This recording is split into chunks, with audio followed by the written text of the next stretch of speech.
Hey guys, this is John with the Meatgistics podcast, and we've got an episode for you today with a very special guest, Kaylee Richardson from the Honeystead. Now, Kaylee has a great YouTube channel and Instagram channel. Tries to teach new people old ways of doing things. Is a good way, I think, at least, of describing it. Beekeeping to raising chickens, incredible herb uh, garden, which she uses a lot of that as medicine. Kind of a desire to get back to a simpler way of life. Kaylee, did I miss anything major there? Nope, you kind of hit it in a nutshell. I don't quite fit in a box. We just kind of do a little bit of everything every day. So here on our homestead. What's excellent? Where are you located? So we are in Virginia, kind of, if you know, like the Skyline Drive, that area. So we're at the entrance of the Skyline Drive where the Shenandoah River is. So kind of northern, but not like city, like we're more on this side of the mountains. But yeah, we're in Virginia. I grew up here my entire life and love it. Absolutely love it. So, what kind of drove you to this lifestyle? Was there a key event where you decided you wanted to get away from the regular grind and kind of step back in time? Is, I guess, one way to put it. Well, this is kind of how I grew up. I grew up in the mountains, Blue Ridge Mountains here in Virginia, where I was a feral child. I mean, I was always outside. I was, covered, with blackberry stains, harvesting pawpaw, finding mushrooms. And I didn't really have I didn't really watch TV. That was my playground. So when I grew up, got married my high school sweetheart. We just celebrated 19 years of marriage. Congratulations. I know, I'm pretty proud of that. That's great. But he was in the military and he was stationed in Fort Riley, Kansas, in the Army, and we lived out there for a little while. He did two deployments, and then when he decided, hey, let's go back home, let's get our family started. We wanted to really try to have that lifestyle of just kind of going back to the roots, taught to our children. So that's what we did. And then it's just progressed more and more. And now I have my oldest is going to be 18 years old this, coming June. And there's a lot that he knows now. And same thing, my daughter, she's 15. So it just, there's something that is to be said knowing that you've raised children that could fend for themselves. And that really is the ultimate aspect of how we got where we are. And we're forever a student, always learning. So And that's one of the things that's really interesting with your the Honey Homestead or the Honeystead. Sorry, you have some classes there to teach other people this. So, are your yes, children? Was it difficult to get them into this, or did they just start learning about it and were very interested? they just, you know, uh, there was a lot that I knew from myself from being a child, but then kind of relearning a lot with them, and taking them along with me. I feel like it really, if you can teach children, you can teach an adult. And I've learned that if you teach me like you know everything, I'm probably not going to learn very much from you. So if there's that humbling aspect, so for me, like I teach people the way I would want to be taught, and we immerse people into the experience. Same thing, with beekeeping. I'll bring them into the colonies, but we don't just teach beekeeping. I show you how do you use the honey, for medicine. How can you infuse your honey into herbs, or we cook with honey. It makes a wonderful marinade for steaks as well.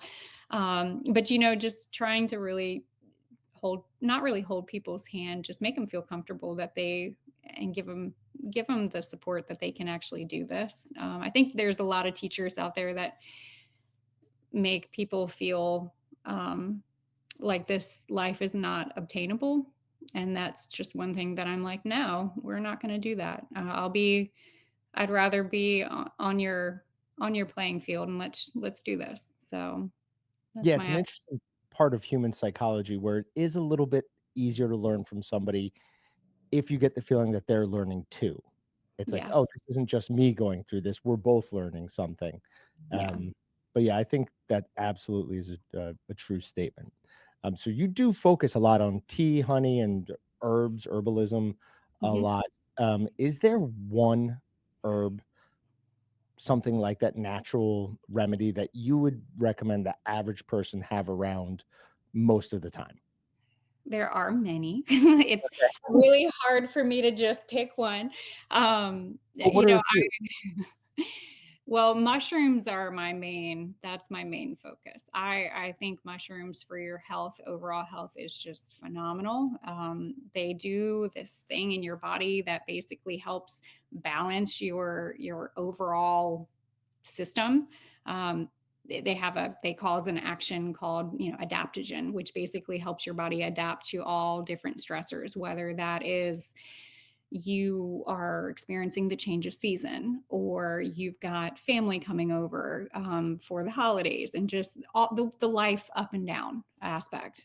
So adaptogens, 100%. But I mainly take lion's mane, turkey tail, cordyceps, reishi. We actually just launched our brand this last October, and it's already like blowing up, which is a beautiful, beautiful thing. So mushrooms, definitely for sure, but there are many other herbs. And so I think for me, like when I teach people about the herbs, it's like what would you need? Look at your immediate needs, and that's what I would say let's focus on. Um, it's really hard to pick one. I love holy basil. I love tulsi. I love turmeric. I mean, there's just so many. So So, turmeric's an anti-inflammatory, correct? correct. Yes. What does holy basil do?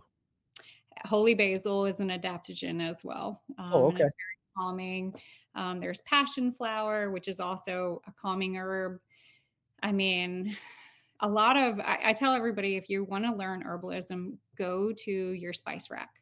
Start there because you're already familiar with them, like rosemary. Rosemary doesn't just taste delicious on a roast. It's wonderful for, memory support. You can make it into an oil and help grow your hair. There's cayenne pepper. That's a very familiar one. Well, that one I turn into a salve. So it has it has it causes an action where it kind of distracts your pain. So kind of like how icy hot works on your joints. It Oh, causes okay. pain to distract pain. So cayenne pepper will do the same thing. Just don't rub your eyes.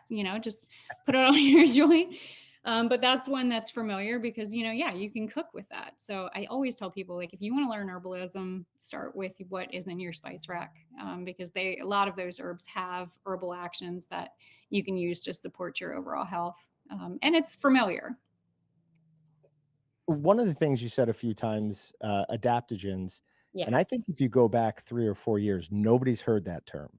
And Yeah. then the first one that, at least I became aware of, and I think a lot of people did, was ashwagandha, right? You Yeah. started hearing that term thrown around with ashwagandha, you started seeing it in more things, and it's a very fascinating thing, and I think I'm not a big, modern medicine guy. I'm fairly against that industry.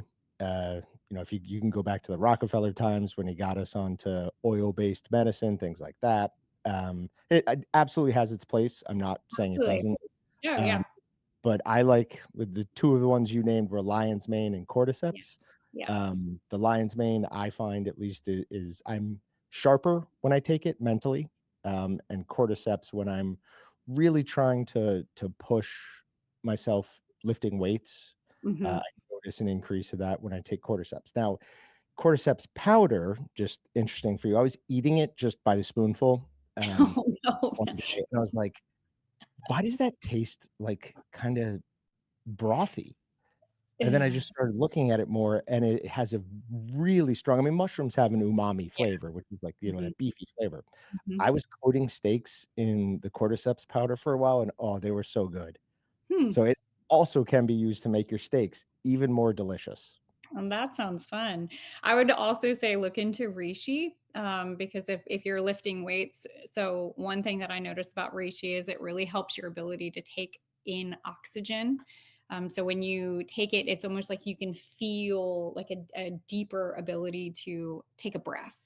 So for me, like when I go on hikes, I mean, I take mushrooms every day, but when I go on hikes, I'm able to like, I have the endurance to be able to climb a mountain and I'm not necessarily out of breath. But it's a very interesting mushroom. I'm a huge mushroom fan for sure. That is my staple. For the last couple of years, I mean, that's been my main go-to herb. But then of course we have all of this. So Yeah, one of the interesting things is, I mean, I love umami flavor, but I don't tend to love cooked mushrooms.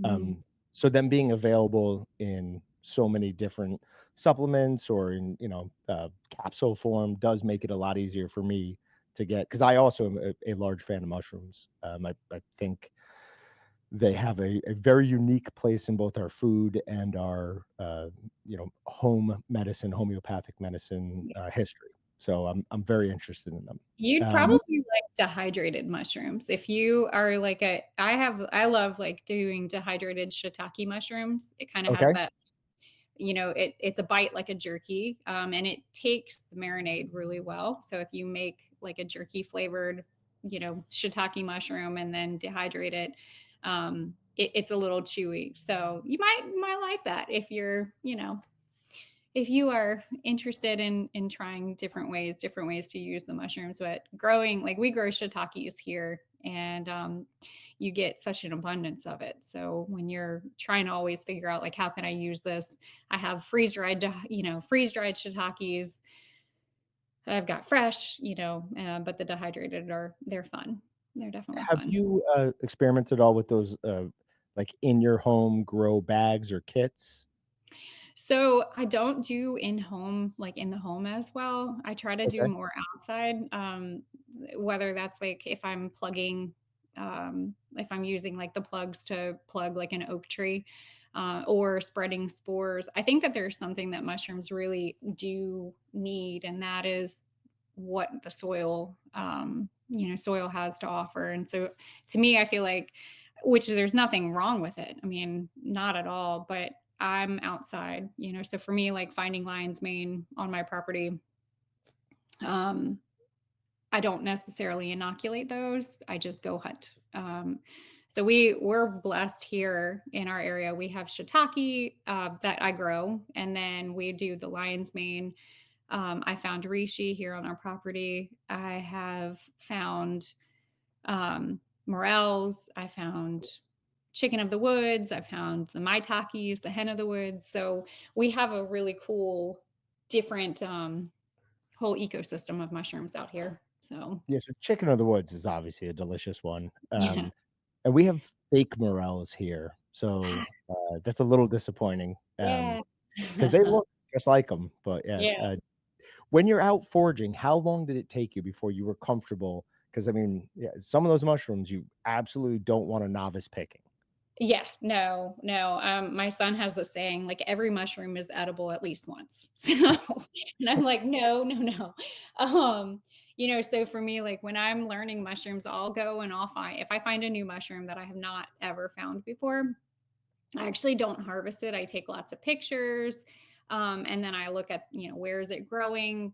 What is it growing on? I smell it. I mean, there are so many different ways to kind of identify. But I think the best thing that I ever did was actually went to a whole mycology symposium where I actually got to forage in the woods with mycologists, that actually taught me how to find these mushrooms.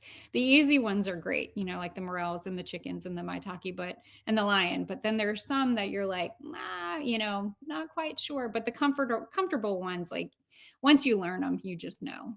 You know So it, yeah. yeah, yeah. So always watch, be observant. And if you get to go foraging with somebody, take the time and learn from them, especially if they're like a expert, and ask the questions. I mean, there are so many old time foragers that they might take you or they might not want to show you, their honey spots. So It's like fishing spots with fishermen. If you get the old guy in the right mood and say the right things, he'll show you. oh But yeah. there's a reason that they're doing There's it for that long and are successful. correct, yeah. No, absolutely. Okay, so shifting gears a little bit to bees. Ah, How many times have you been stung? a lot. Yeah, like, are we Too talking many to hundreds count. or too many to count? Yeah, I mean, too many to count, and it's normal. I mean, you're going to get stung as a beekeeper. There are places where and sometimes, like, I've actually purposely stung myself, I will use I sustained an injury on my hand a couple of like, many years back, and so every once in a while, like, my hand will kinda lock up. So I noticed after I got stung in my arm, my hand stopped hurting, so I started doing some research. There's a whole thing on apitherapy and or apitherapy, however you want to pronounce it, where using bee venom can actually help your body, especially with like arthritic pain.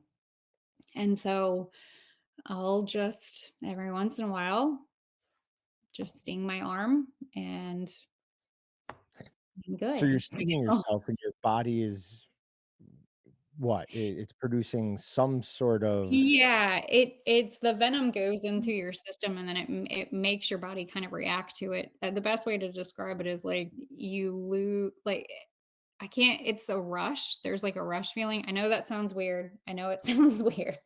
Um, but you do experience like a little bit of a rush. And then I noticed after like the second day, my hand is not so tight.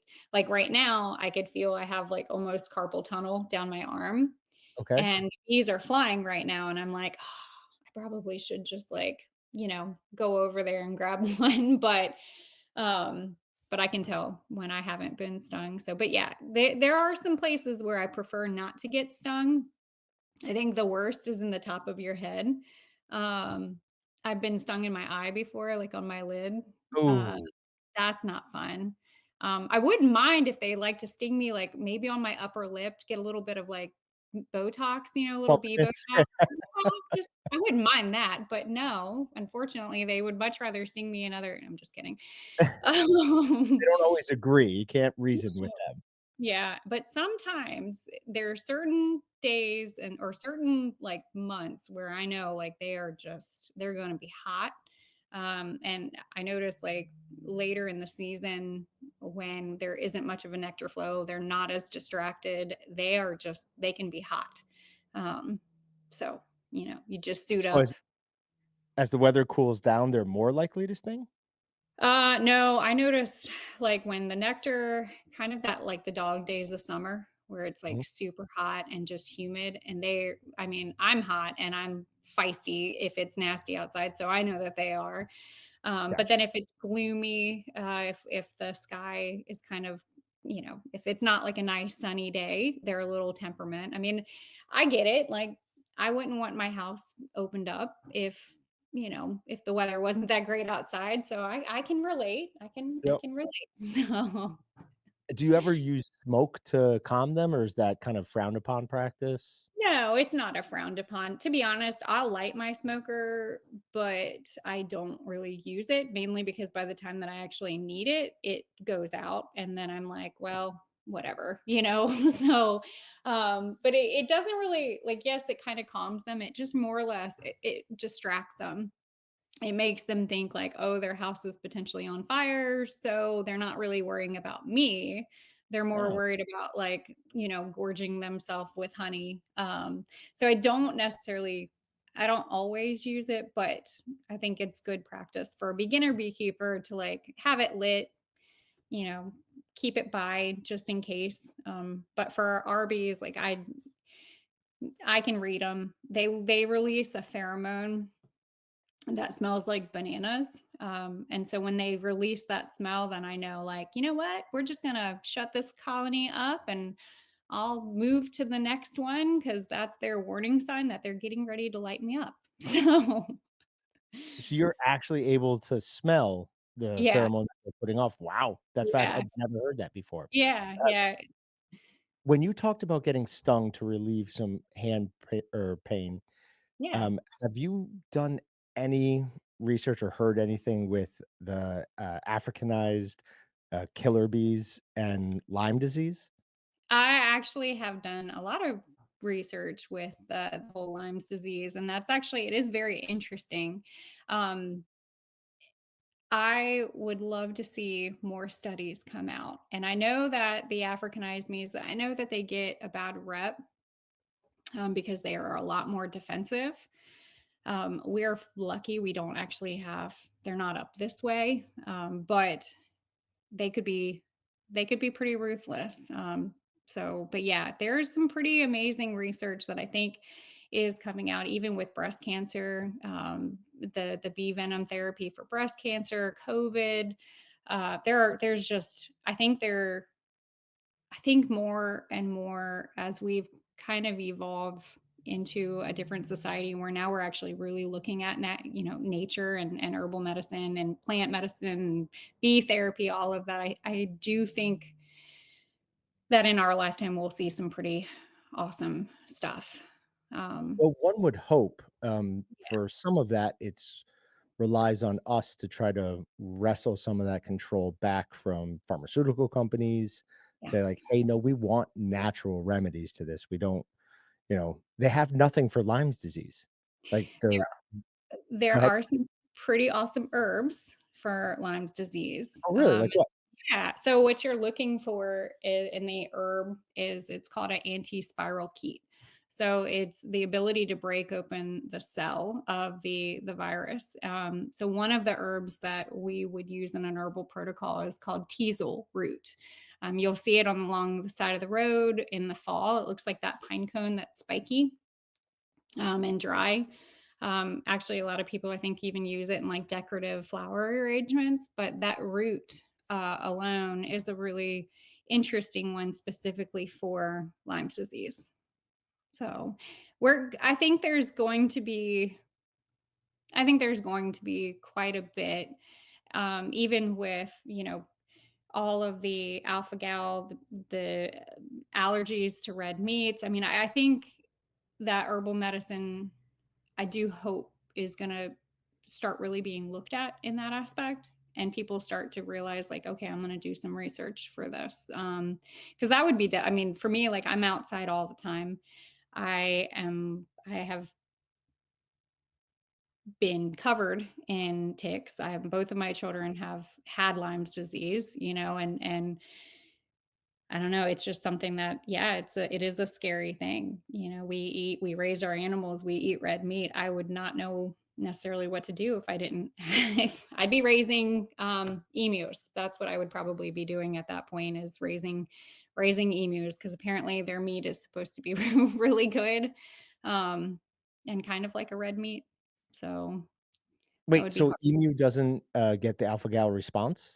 Not Or that does I it know say of. word? No. Really? Yeah, not that I Okay. know of, and I think I actually was talking with somebody who was debating on starting a farm, a meat farm, and they were like, "What type of meat?" Because they were also had sensitivity to red meat, and we were discussing emu as a possibility. So I don't know where they ended up with that, but I would not be opposed to trying it. I've not had it, but I wouldn't be opposed, as an alternative. Because I mean, I love chicken, don't get me wrong, but Can't survive on just that alone. yeah, so that We would be had, some researchers from Kansas State on a couple of weeks ago who are doing a study on alpha gal, and, A, I don't think that they're aware that emu is a possible, uh, replacement for some people. yeah, Um, Whether or not that actually does work for everybody, I don't know, but they did say a few things because 'cause I'm out in the woods a lot, out in the yeah, fields, hunting, doing whatever, and I live in fear of catching out. I mean, we have the Lone Star tick here, yeah, and they did help put my mind at ease a little bit. Even if you get bit by a Lone Star tick that is a carrier, it's only 10% of people who are gonna develop this mhm, reaction to that, carbohydrate, yeah, um, and which is interesting because you always think of meat like there's no carbohydrates in it. No, it's that tiny little bit that's around the cell, and that's yeah, what your body reacts to. It's yeah. very scary stuff. Yeah, I would do some more I would definitely I think emu might there might be a that might be a possibility. That might be something helpful. Maybe I'm misspoken, but I do recall reading something and just speaking with him on his nutrition and his journey. and basically how he had to do a complete gut reset. And now he's slowly kind of like introducing things. But yeah, it might be a possibility. I mean, there are a lot of people in this area that unfortunately just have full on allergic reactions to red meat, and it's I mean it's devastating to see like that they're not able to do what they were. But yeah, I agree. I mean, we When have you it say here. sorry, when you say a lot, is this, like, more than 5 or 10 people you know, or Yeah, 'cause yeah. There really, are a it's good handful. A lot of them are younger too. A lot of the people that I know, um, are actually like high schoolers, that are now experiencing this, and I'm like, that's that is hard. I'm full on back scared about it now. Yeah. Having No, that don't on, be. I was like, I also think too, I mean, I'd love to see what type of study is out there about like overall diet and like overall your ability to defend itself. Like, are you giving your body the right amount of things to be able to support yourself if you've been exposed to it? Like, so I think I'd really just love to do such a deep dive into that, to really kind of see what what's the bigger picture. If you're active and you're eating healthy and you're doing all of that. Do you have a high inflammation type of diet? Like, are you eating the sugar? What I want more, I guess, is what I'm sure. saying. So, but I think there with time, more research will come out. So, I So you believe. said sugar, is that something you try and stay away from? Yeah, I focus more on honey. Sure. Um, I don't, but I also don't feel guilty if I do have a chocolate bar. Like, I think that there's a balance. Make it dark chocolate. I can do that. But yeah, I try not to do like soda. Uh, try not to do anything super, super manufactured. So Um, so when you say manufactured, do you diet sodas are out for you as well? And I know we're yeah, going a little bit off course here, but, yeah, just following along with your Instagram page, it's obvious that you and your family are in good shape, and I think yeah, that's something that a lot of Americans are struggling with right now, so any little bit of more knowledge that we can give people, help them stay healthier is a good thing in my mind. yeah. I have a Yeah. major problem. Sorry, go ahead. I was gonna say just, get outside, eat real food, keep it as real as possible. I think that that's like the best thing that you could possibly do. If it comes in a wrapper and if you have to microwave it, might not be the best thing for you. If you can prepare a meal, if you can make a meal, do that. I mean, I'm not perfect. Like we'll go to a restaurant, we'll eat out, but there's a balance. It's not every single night. It might be once a month. But the majority of our meals, like we cook, we prepare.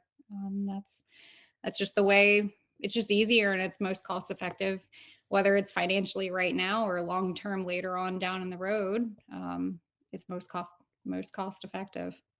Yeah, I split a beef with a few people at work, just before the price went out of control, and I've Yeah. got a big lay down freezer in my basement, so I'm kinda insulated from that a little bit right now, but once that runs out, that's gonna be a bad scene, because Yeah. beef prices are only gonna go up for a while here.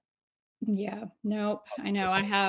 We have three, two steers that we're raising out, for the future. I try to have like two different harvest, on hand between like what we already have in the freezer and then what we have in our field, just to try to kind of find that balance. I did tell my husband though, after getting the meat grinder Yeah. and the sausage stuffer, I did say that I would love to actually like take one of the cows and turn the majority of it into like the beef sticks, for on the go. So I'm like, we need a smokehouse now. So How much, because I do have some questions about how the yeah. processing went, but how much land do you have? If you don't mind sharing, you don't have Oh, to no, say. that's fine. It's so our in a short answer is 60 acres altogether. Okay. Um, Now, my husband and I first bought our farm here. It was kind of an unestablished farm. We established it. Then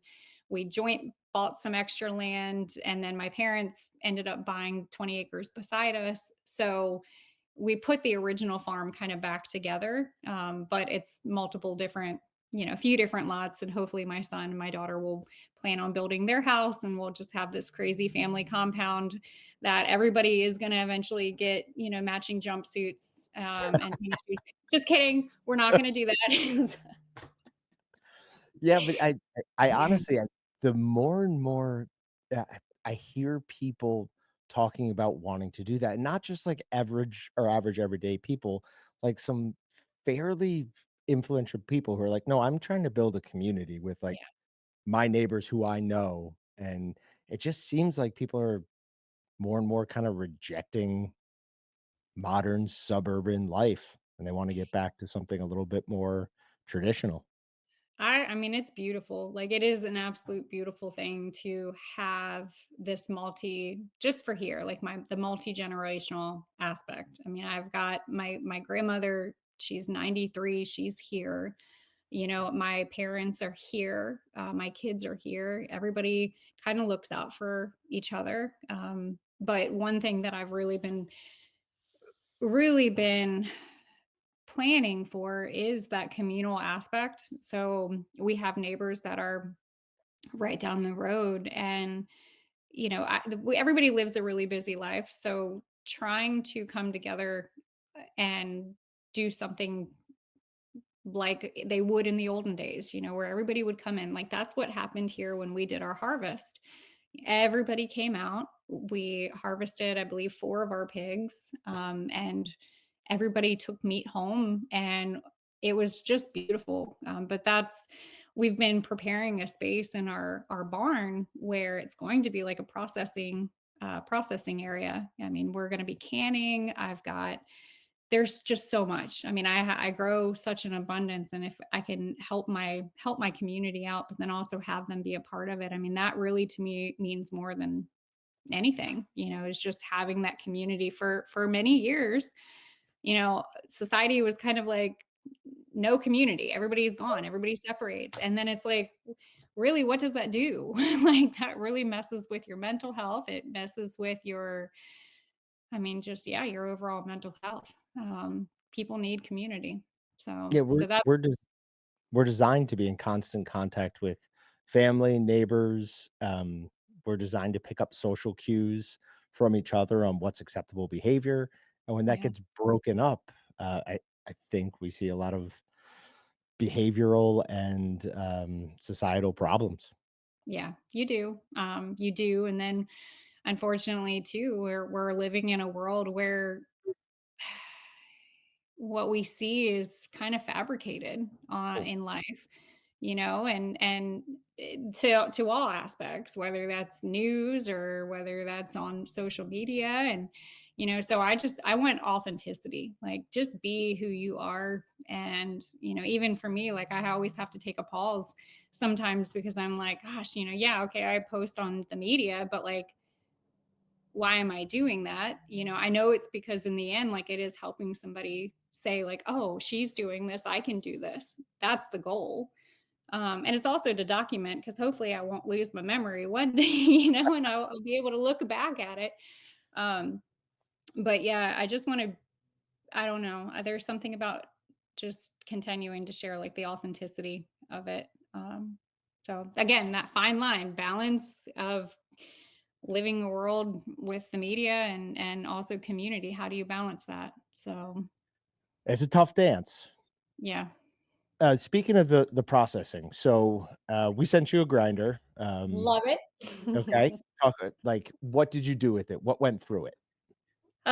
So we did the pizza sausage was like phenomenal. Okay. I'm not gonna lie. Like, when I was mixing it up, I was like, wow, this smells really good. And then everybody came over and they're like, what's in that? We've never had that. So you guys have pretty much convinced one whole pig is now going to be all pizza sausage. Just that. There you go. Just the pizza Listen, sausage. if you so I love that seasoning, I've loved it for years. 4 years ago or so, I went and got, just some store-made, like, the hard log pepperoni, Oh, cut that up and ground it in with the rest of the meat, and that takes that sausage from, like, great to out of this world. yeah, I It's a bet. but okay. No, So I actually also told my husband that I wouldn't mind doing, like, a beef in, like, the pizza seasoning too, because 'cause I'm like, "I could do so much with that." so with But we beef, did we wanna what be was just it? sorry, I'll just jump with Yeah, beef. In general, there are some seasonings that work better with beef as far as snack sticks, sausage, and summer sausage go. Summer sausage is often a 50-50 mix, but for regular sausage and snack sticks, pork really does work better, okay, and okay. there's a whole host of reasons for that, but basically, it's the fat works much better for that. So, just saying if you use it for beef, it might not taste exactly like you're expecting, but go ahead. Yeah, Sorry. no, that's definitely good to know because we weren't 100% sure. Sorry, my almost adult son just walked in, I so heard some footsteps back there. it's okay. No, so we did the pizza sausage, that was delicious. My husband wanted to do the maple, and he really loved that. That was not too sweet, so it really definitely, like, had a good balance between, like, the sweet, and then the little bit of the salt flavor. What else did we do? I think we did the Italian. That was also Sounds delicious. good. Yep. Was also delicious. The one thing that we did do as well was we did scrapple. So do Okay. you know what I do scrapple know is? Like, exactly. not Yeah, everybody knows what scrapple is yeah. apparently. We've had just about every weird food you can and we've been doing this podcast and, videos for, God, 7 years now, so I've eaten everything from possum to, you know, pretty much everything. I'm sure Yeah, we've had emu at one point. we did scrapple, and that was literally the best tasting scrapple I think I've ever had in my life. I mean, like, I've had scrapple before, and I'm normally like, "I'm good," like, "I'll eat it," but, like, yeah, that was, yeah, and I don't know if it was I definitely think the way it was ground helped because it wasn't so mushy, like, there was a good texture between, so yeah, that was delicious. Oh, the chorizo. We did chorizo, that was really good. I did, like, a stuffed cabbage, unstuffed cabbage with the chorizo and some of our stewed tomatoes, and I was like, "Okay, this is that was good." But while we were doing this, I was showing all these my whole community that came out, all the guys, and talking to them like these are all their seasonings. This is what they have to offer. So they do this on a regular basis. A lot of people get together and do this. So I feel like you're going to definitely get a lot more customers, especially with the pizza. The pizza was a hit. But yeah, that they were very impressed with the meat grinder. Very impressed with it. So Awesome, that's what we love to hear, and, the fact that these things get used because we spent a long time, my previous boss and I spent a long time developing the grinder and a few different versions of the stuffers. So it's always nice to hear that they're being used not only to I mean, obviously they are to process food, but it's also nice to hear, like, people come together and do that. yeah. It gives me a good feeling like, "Oh, I'm not only a part of one family's process, I'm actually in some ways a part of drawing more people together." So it's nice. Yeah. Yeah. No, good products. Everybody was extremely impressed with everything. Even the vacuum sealer, that the chamberless that was Yeah, pretty that was pretty awesome. I always tell people if you don't have, somewhere around $1,000 to spend on a chambered vacuum sealer, a chamberless is gonna work almost as well. Yeah. It is eventually gonna run out, like, it's just that's the way those are designed.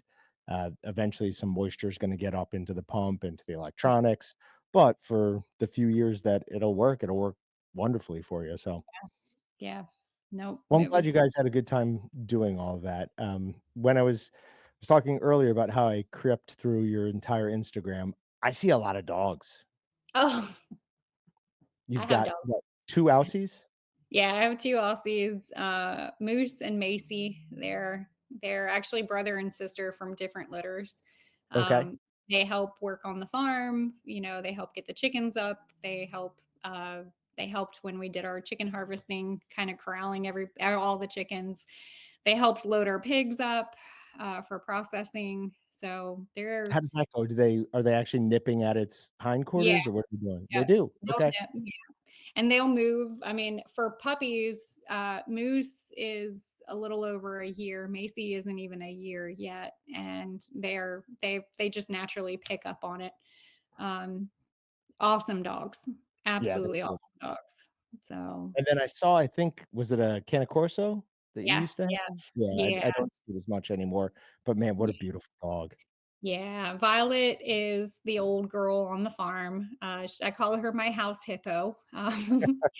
So, but she is, she's getting a little bit older, and of course they don't live as long Yeah, as Aussies do, which is, that's hard. But she does have a good part here on this farm. I mean, she's stealth. She won't necessarily bark, but she'll creep up on you.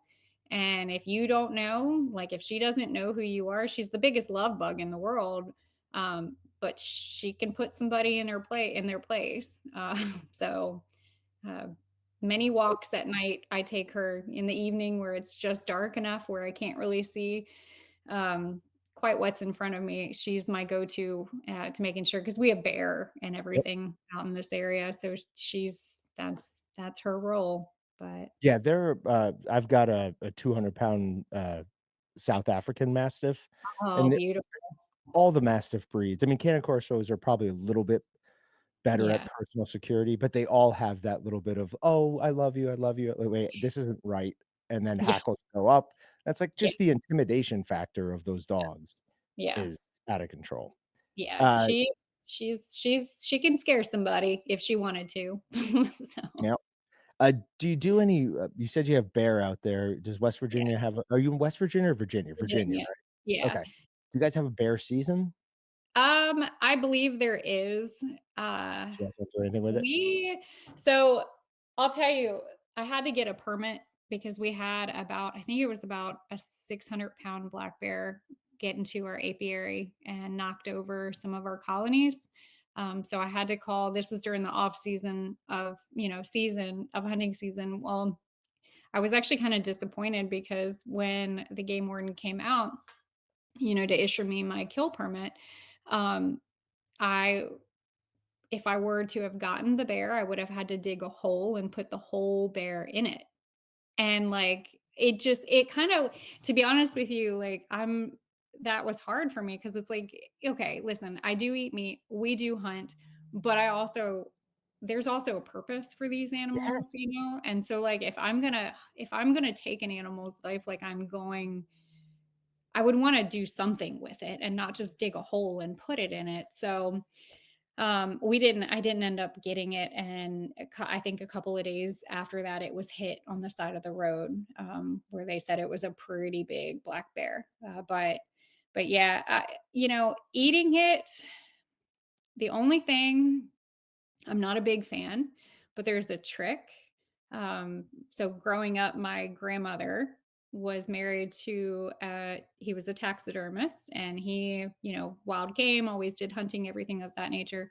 Well, she was the only person that I felt like I could eat the bear meat because she knew how to prepare it. And her trick was she soaked the meat in milk for like yeah. 24 hours and it took the game out.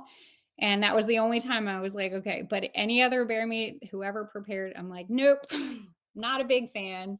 So, It does very much depend on what the bear's diet has been. yeah, Um, yeah, and, especially I'm originally from upstate New York, and I've lived kinda all up and down the East Coast, and just unfortunately, there are a lot of those bears, one of their main foraging sites are gonna be dumps, right? yeah, Like, that is where they're gonna get a lot of their food, so you are gonna get more gaminess in yeah. an eastern black bear, but a 600-pound black bear is a huge black bear. It was a big black bear. I mean, it was big. I mean, I had my colonies were ratchet strapped down. We had electric fence and it just pushed it over like it was nothing. Yeah, they And don't I was care at like, all. and bears don't eat the honey. Winnie the Pooh is an absolute liar. Um, What do they do, eat the larva? yeah, they eat the larva. It's more protein. So it's way more protein. So they will literally destroy the larva and not, they didn't even touch. I mean, I'm sure if it has honey on it, they're not going to be opposed, but they go after the larva. So that was Winnie the Pooh was a liar. Winnie the Pooh's a liar. That's ridiculous to learn. I'm 46 years old, and I'm still learning that they were lying to me in my childhood. Um, I think, so, raising chickens. I yeah, have some questions about that because I'm selling my house, or I've been trying to sell my house, and move further out. And one of the lands I'm looking at right now is 40 acres. I put a small mobile home on it for a while, put down a foundation, and eventually build a barn dominium. But one of the things I would definitely do is get some chickens because I eat a ton of eggs. yeah. Love eggs and love chicken as well. Eventually, you're gonna eat them. Are they as funny? Like they just look funny to me. Like I could amuse myself by just watching them as they walk around and peck at weird things. Do you get humor out of watching them? All the time. I mean, Okay. all the time. I think my favorite thing, so we have oh, I forgot. It's like a wineberry bush that drapes over, and so when they know that the wineberries are ready to be like picked, you'll see them, and they'll just stand underneath of it, look straight up, and then they'll just hop straight up, grab the berry, and fall down. But chickens are my one of my favorite. I mean, we there's so much entertainment. The eggs, having fresh eggs daily is wonderful, and then of course, like raising them for your meat, it can only take, depending on what breed you're getting, um, 8 weeks, 8 to 10 weeks, and you have a 5, 6 pound chicken, depending on how you raise it. And my feed cost like is really low because we raise everything on pasture. I actually just took a picture the other day, which I don't think I shared it yet, but we have a chicken tractor that we move down in our pastures, and you can see right now, even though it's still kind of, still winter, you can see exactly where the chicken tractor went because our pasture, the line is just like perfect green compared to the other sides. So it's Chicken really tractor? interesting. Can you explain that a Yeah. little bit more? So it's a movable chicken coop where we Okay. raise, that's mainly what we raise our meat chickens in. We're getting ready to modify it and make it a little bit bigger and actually like walk into it. But we'll hook the tractor, hook it up to like our skid steer, not skid steer, I'm sorry, our tractor or our side by side, and then just move it every day or sometimes twice a day so that they're on fresh grass. I don't have to clean anything, and then any bugs that are there, any worms, they just dig it up and eat, and cuts down on your feed bill. Are you familiar with Thomas Massey? I am. Yep, I am Okay. Have you familiar. seen Yeah, his? yeah, yeah. Yeah, that's Thomas pretty awesome. Massey, Joel Salatin has a really good one. Justin Rhodes is another. Okay. He's really smart with chickens. We're all kind of in the same network of homesteading community on education and teaching. Especially Joel. Everybody knows Joel Salatin. So Yep. He is a fairly big name out there. Also, I yeah, saw, you met, and I always forget how to spell or say his last name, but Nick Freitas? Freitas. Yeah, Freitas, Freitas. yeah. Yeah, he's So I follow him on Instagram. He's funny. yeah, he is hilarious. Is he? Yeah, I didn't realize that I was at a conference down in North Carolina, and he came up and he was like, "I got to tell you something." I was like, "What?" He was like, "You're my second favorite beekeeper," and I was like, kind of like, "What?" His wife's a beekeeper, Yeah, apparently. So obviously she is number one, but they you would watch hope. my, yeah, I would hope. But they watch watch what we're doing. I've extended the invite for them to come out. They don't live super far from us. Oh, And so, hopefully we'll see if we can do that. But what they're doing, I think, is really wonderful for the food freedom and just the right to farm and the right to choose what you want to put into your body, like raw milk. And I think the ungoverning of a lot of things, I'm excited for. It's going to take a while, but I'm all for it. All for it. so I'd never had raw milk until probably about 6 months ago. My boss buy some from a farm here and let me try it, and it is so different. Yeah. Um, I personally, I would say superior, Mhm. but clearly, like, almost the difference between a store-bought egg and a free-range egg, right? Oh, yeah. Uh, the 100%. the yolk is different, the Mhm. color is different in the milk, the texture is completely different, Yeah. um, but I really, really enjoyed it. I even enjoyed, what is the product that tastes almost a little bit like sour cream out of it? They Like a make it kefir, what is the it? Yeah, the kefir, kefir. Yeah, yeah, with that's no delicious. flavoring or anything, and I still enjoyed it, so I was Yeah. surprised by that. Yeah, I a dairy cow is on my list, to add, hopefully in the next, like, year or 2. 'Kay. But right now we do support a fairly local farmer, and I get a gallon a week, which I love. I mean, I love that I get to, like, see her cows, see what she's doing and what their farm is producing. But yeah, raw milk, and I think too, like, for people who don't have a homestead, there's still so much that they can do, and that's supporting the smaller farm, supporting the person, that might be growing vegetables or raising beef. I think that's what our society kind of really needs to go back to.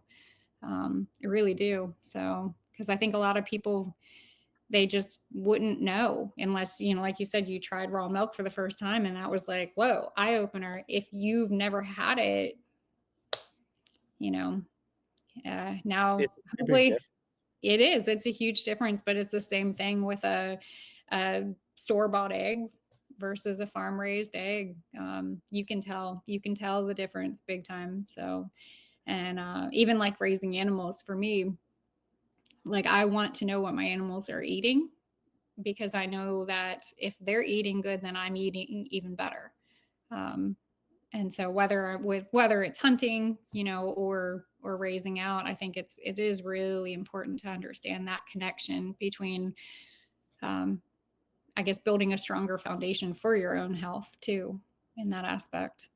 Yeah, this So, whole at least in my mind, at least I saw it start during COVID, where it was almost like the population started bifurcating more. You had people who wanted to know more and more about where their food came from, mhm. and then you had the rest of the people who are just or not the rest, you had other people who almost checked out more.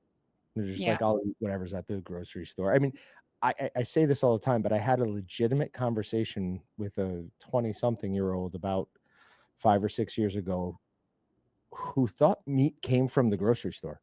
yeah, Like, that was legitimately as far as he'd ever thought through where his food comes from is that meat is from the grocery store. I'm like, "You realize yeah, that was an animal at one point, right?" yeah, He's like, yeah. "Oh, I guess." Yeah. "Alright then." It's hard because you can see it. Um, but then on the same breath, it's like, okay, what can you do? Like what is your role? Like how can you help? For me, it's looking at the FFA, looking at what our kids can be involved in, looking at the 4-H. And so trying to really kind of push, not really push, but just help open up that opportunity. And I think that there is, if you don't see it, then you're not going to. But and in all honesty, I mean, if people don't see it, they're not. But there are still people that we can plant seeds and encourage to, look at things in a different light. And I know like the homesteading community definitely was romanticized there for a little while. And it is, I mean, and I choose to romanticize my homestead, even though I have some type of probably, animal excrement under my nails. Um, you know, but it is hard. And not everybody has to homestead or grow, but just to be connected to where things are coming from, I think is really important. And you're right. A lot of people just they don't want to take the time.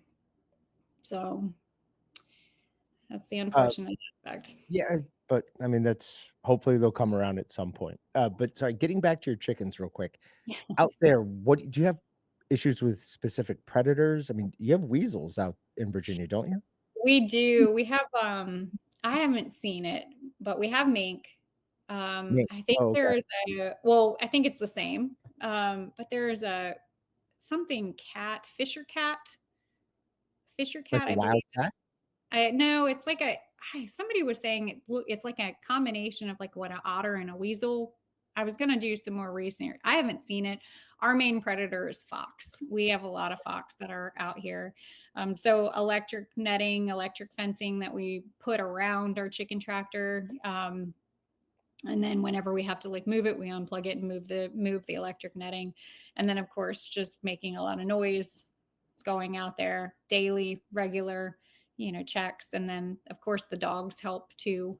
But Sure. yeah, predator, they're here. They're going to be here. It's just we have to be smarter than them.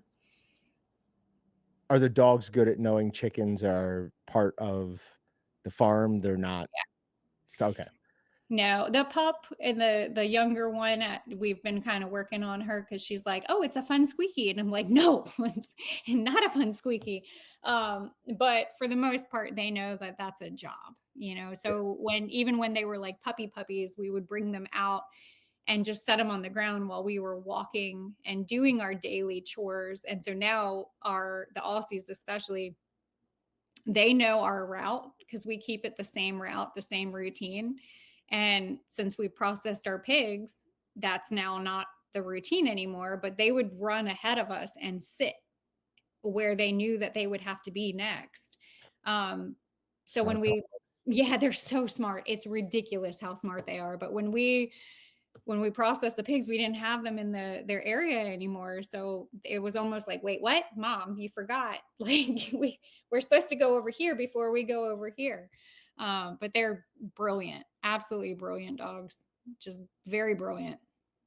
Well, we're starting to run out of time, and there's 3 things I wanna make sure we touch on, and I don't think any one of them is gonna take too long, but first, I see that you at least were into freeze drying. Do you still do a lot of freeze Oh drying? yes. Oh yes. Have you ever Yes. freeze dried honey? So the water consistency makes it very challenging, Okay. because it has to pull out. But I was going to play with this was my thought. I was actually going to take and add water to honey to change that, change the moisture content. And then I was going to add salt and I was going to freeze dry to make a honey salt. That is on my experiment. I have dehydrated honey salt, but I want to try I want to see if I can try. I want to try it. So I think that's how I would do it. But yeah, I love my freeze dryer. It Uh, saves so much in food. as somebody who's interested in it, how expensive was it to get into that? So they range. I have a medium size, and I think it's about 3 grand Okay, roughly. But the amount of food that I've been able to put up over the years well has worth it. by far. I mean, if I were to go and buy a bag of freeze dried, berries or something, I would probably spend a good solid like 20 bucks, to where I'm already doing it for the cost of what it would be for a berry. And then to run it, it's only a couple, like maybe a little under $1. Yep. But I mainly use it I'll do like refrigerator cleanouts and I will just clean out my entire refrigerator, load everything up in the freeze dryer, and we've got meals ready to go, whether we're lose power, whether we need it. And it's nice to have. There's a little bit of that security of like, oh yeah, it's there. So, and if I'm already going, if I don't want to eat lasagna for the 10th day in a row. Just kidding, wouldn't do that. But I don't know how to make lasagna for a small family. I only know how to make it for Huge amounts, yeah. I have a really hard time with that. So for me, the freeze dryer is great because I just preserve everything as much as possible. No, that makes sense. Alright, Yeah, the other one is I saw some that you visited or some posts that you had visited Harper's Ferry yeah, recently. yeah. In Kansas, we have a very strong connection to Harper's Ferry because John Brown was from here. Mhm. We actually have, we work with a company called Backcountry Hunters and Anglers. We're national sponsors for them and Kansas sponsors. And we actually have a T-shirt that we've made for them with John Brown on the front. And we changed it a little bit so he's got a fishing pole in one hand and a rifle in the other. But That's Just an interesting little connection. I love Harper's Ferry. I've been Yeah. there a few times. It's gorgeous. Yeah. I have family. I had family that lived right there in Harper's Ferry, like right where that old grave, that old where all the old graves are up on Right. top. And when I was a kid, we would go and explore the graveyard at night and like walk it at night. It is a little creepy, but yeah, Harper's Ferry is beautiful, very, very beautiful. A lot of history Very up there. important part of American history. Very, Um, very. and then finally, this is the thing that Allie made me promise that I would hold till the end. It's what I wanted to open with because I am obsessed with sharks. I saw an Oh, old post of you. Is that a megalodon tooth? that is a megalodon. Oh my god. Where did you find it? I have to know. Okay, so there was a hurricane. I was like 10 years old. It was Hurricane Bertha had come through. And I have a grandfather who's a retired officer from the Marines that still lives in Jacksonville, North Carolina. Okay. So before like COVID, when I was a kid, we would get to go to Camp Lejeune and go out onto like the beach areas with him. And so we were there when the hurricane happened or when the hurricane hit. And then afterwards, we went to the beach. My parents were fishing up on the pier, and I was picking up like the huge bullet shells, the rounds, because they would shoot and practice. And so I would collect those and I would write my name in the black sand because that's the type of sand that they have. And I dropped it and I went to go scoop my hand up, and there was this massive shark's tooth in my hand. And the funny thing is, we have this family competition that whenever we go to the beach, it is who finds the biggest shark's tooth. Okay. And I was like, I'm going to find it. Like, it's going to be me. I'm going to find it. And so nobody has found one bigger than that in my family. How um, could they? yeah. So my husband, for a long time, it was in my parents' house. And a couple of years ago, I think probably about 5 or 6 years ago, my husband took the shark's tooth with the newspaper articles and he framed it and put it in, gave it to me for Christmas. And I literally cried because I mean, that was like my Oh, treasure growing up. I'm like, he's such a good gift giver. that's a good one. He's really good. But yeah, that shark's tooth, that has some memories. That has some memories. The Smithsonian invited me back here in DC, and they took it and they were trying to figure out how old it was, what they estimated, and they were like, "Would you like to leave it here? We can put it on display." And I was like, "No, no." You give me that back right now. Yeah. So I have a massive shark's tooth hanging on my wall. It's actually in my kitchen, which, like what perfect place to hang a shark's tooth. Um, but yeah, that is probably one of my most treasure. I find a lot of things. Like I'm weird like that. When I was a kid, I was always finding rocks. I actually found my first arrowhead here on my property, which is cool. Really? Um, Like yeah, I was stone arrowhead? yeah, it's a nice little arrowhead. I was like, "Oh," so little things like that. I always I don't know, I was always a rock person, rock kid, still am, which maybe is when I'm outside doing the herb thing, finding the herbs and Sure, stuff your like that. hands are in the earth. You're gonna f Yeah, yep, that makes sense. we're always doing the little things, but yeah. Yeah, I found some pretty cool things. Actually, I think the coolest thing that I found other than the shark's tooth was, back when the Civil War was happening out in this area, they were making bullets, and so they would take uh, the iron. I believe it's iron. That's what they would make the musket. Maybe I'm wrong. The metals when they liquefied them and they were pouring them off in the creek. Mhm. Um, I actually found that slab of their pour off, and it's so cool because it's all bubbly on one side and crystalled on the other, and then you have the layers. And so I submitted that to kind of see like what was that, and they determined that it was from the Civil War, and that's how they were either making musket balls or I believe it was iron. Um, but that's what they were doing. So I have a nice chunk of it that, if I wasn't that weird kid in the creek flipping over rocks trying to find the crawdads, I wouldn't have found that treasure. So Yeah, listen, I love living in Kansas. I've said it a bunch of times. I'll probably never leave. But living on the East Coast, there's a lot more American history there than there is here, or at least a lot more mainstream American history there. So it's getting to interact with things like that is pretty amazing. yeah, it is pretty cool. Kansas is beautiful too, though. Like I think the coolest thing that I experienced when we lived out there, and we were in Manhattan, Kansas. Yep. That's where we had our first little apartment. But when they were burning the fields, that was so cool to me. I was like, wow. But no trees. You guys don't have the trees, so Oh, it's so I mean, I grew up with the Adirondack Mountains 20 minutes out my back door. Like, yeah, I could just be in the middle of the Adirondack Mountains, and now I have not even a tree. The highest yeah. hill I have here is the overpass near the highway. It's rough, but it has its own beauty. It has its Has its own own beauty. It yep, definitely has its own if I'm beauty. out pheasant hunting at, 6:30 in the morning, the sun's coming up, the grass is blowing, that's beautiful Yeah, too. It's just that not is as beautiful. That is beautiful, I will say. It was very beautiful. And the tornado thing, the tornado warnings, that was, a little different.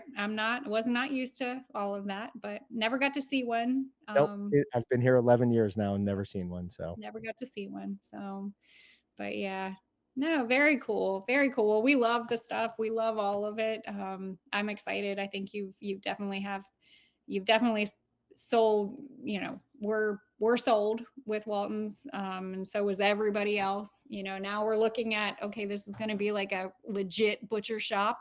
So I'm like, okay, we got to look at a meat saw. What else do we got to get? I got to get big kettles. Like, well, if you need any help on, how to make certain products or what to do to make them, taste better, last longer, anything like that, reach out to Allie or I'd be more than happy to help you out. absolutely. We also have the Meatgistics community, Yeah. which they're great at answering everybody's questions as well. So, You got honestly, that is how we found you. That is how when we were trying to do our research, you guys were the only company that actually taught, and made it seem like this is approachable. And I mean, yeah, so we appreciate that. I mean, my husband was going to come up, but he's like, you do better, you do better. And I'm like, that's fine. But yeah, I mean, we were very impressed, not just with the product, but yeah, with the whole educational aspect of it. So we figured very, out education is the best form of marketing for retail people, at least about 7 years ago. That was my boss who was like, "Hey, this is what we have to do." And we yeah, just set off down that path, and honestly, I mean, I've worked here 11 years now. That 2 years we're really focusing on, like, just process videos was so much fun for me. I love teaching people things. yeah. So, that's a lot of fun. It's really nice to hear that too. Yeah, no, it is. And there's the whole community too, like the whole homesteading community. That's a huge niche. So I'm excited. I'm excited to see what you guys continue to do. So it's a good one.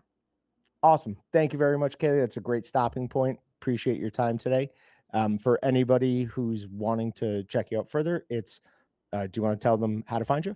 Yep, you can find me on the Honeystead, whether that is the website or just type that in and it'll take you to all the medias, YouTube and all the things. And I try to share a little bit of everything, whether it's beekeeping or herbalism, and homesteading. So, and gardening and all of it.